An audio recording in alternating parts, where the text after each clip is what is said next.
matchmaking days, I met with more than 1,000 singles, and I would learn about what they wanted and why they were struggling with finding it. Most of the men would say, where are all the good girls? That they were looking for a woman who was pretty, confident, and had passion about something. Honestly, anything. And that it was harder to find than you'd think.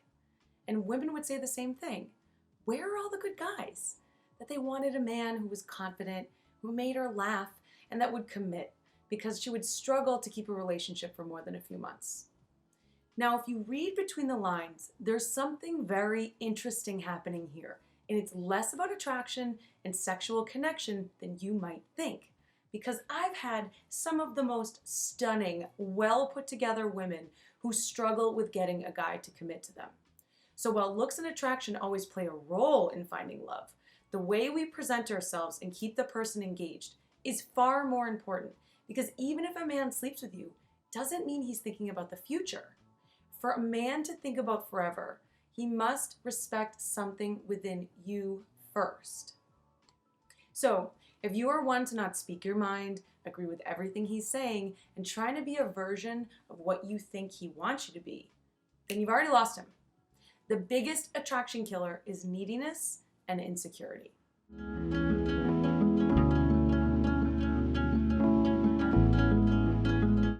Often you'll see women who are called bitches who get the guy.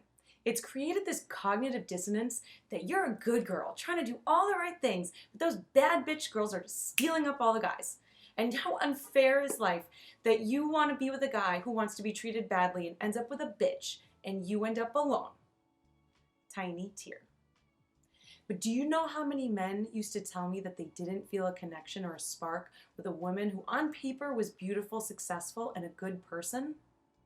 So what makes a spark happen for a guy? In the book Why Men Marry Bitches, Sherry Argrove defines a bitch as a woman who is confident, secure, and independent. I like that. So if we look deeper into the behavior of these women who seem to have men begging at their feet to be with them, it's not because they're the most beautiful or that they're playing games or being mean. This type of woman isn't sitting around wondering, oh, does he like me? No. She's sitting around trying to figure out if he's the right guy that she wants to keep around. And it's a subtle mental switch, but it makes all the difference in the world and will create that spark, ignite a chase, and create excitement without playing games. The truth behind the adage that men like a good chase are more about the competitive testosterone hormones that drive men's decision making. So you don't have to be mean, but you do have to show value so they feel that they are competing for a prize worth something. One man in the book said, men are competitive.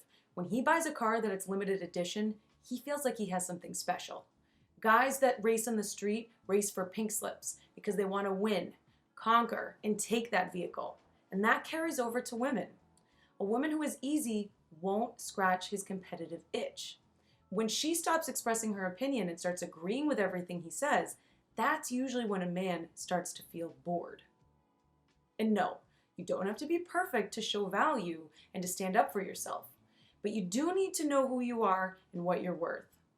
Many times, women with insecurities, anxious attachment styles, and self-worth issues, no matter what they look like, will stand in their own way of speaking up and showing value to a man, which is why they are overlooked, strung along, and end up in dysfunctional relationships. When a man meets a woman who seems too perfect, too agreeable, he tends to become bored very quickly or doesn't trust that it's real and figures she's putting up a show to trap him, so it never goes to the next level. Keep this in mind.